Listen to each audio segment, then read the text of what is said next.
দারিদ্রতার কারণে মানিকগঞ্জের খ্যাতনামা বংশীবাদক ও সঙ্গীতশিল্পী রেজাউল করিম এখন মুদি দোকানি।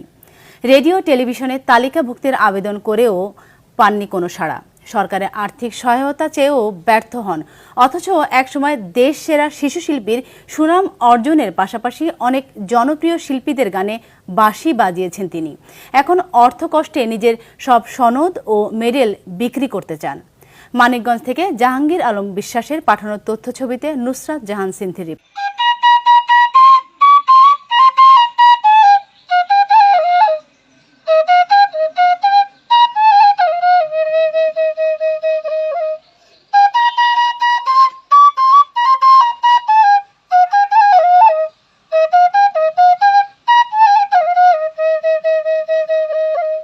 বাঁশির সুমধুর সুরের জাদুতে সবাইকে মুগ্ধ করা গুণী এই বাঁশিবাদক একসময় দেশ সেরা শিশু শিল্পীর সুনাম কুড়িয়েছেন। অনেক শিল্পীর গানে বাঁশি বাজিয়ে পেয়েছেন বাহবাও।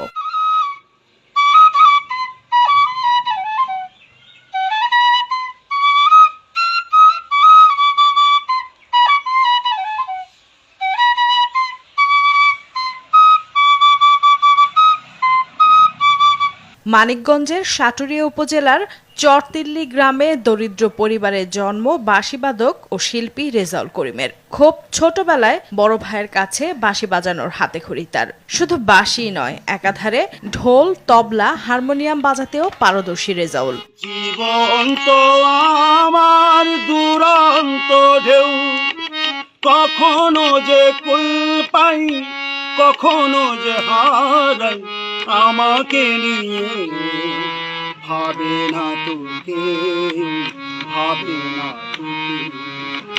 জীবন তো আমার দুরন্ত ঢেউ।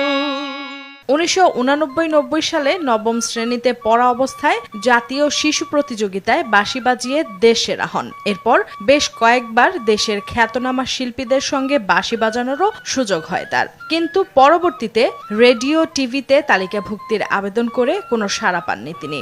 বয়স বাড়ার সঙ্গে সঙ্গে সংসারে অভাব অনটনও বাড়তে থাকে। বাধ্য হয়ে বাড়ির সামনে ছোট্ট একটি মুদির দোকান দিয়ে ব্যবসা শুরু করেন। কিন্তু টাকার অভাবে সেই দোকানও বেশিরভাগ সময় খালি পড়ে থাকে।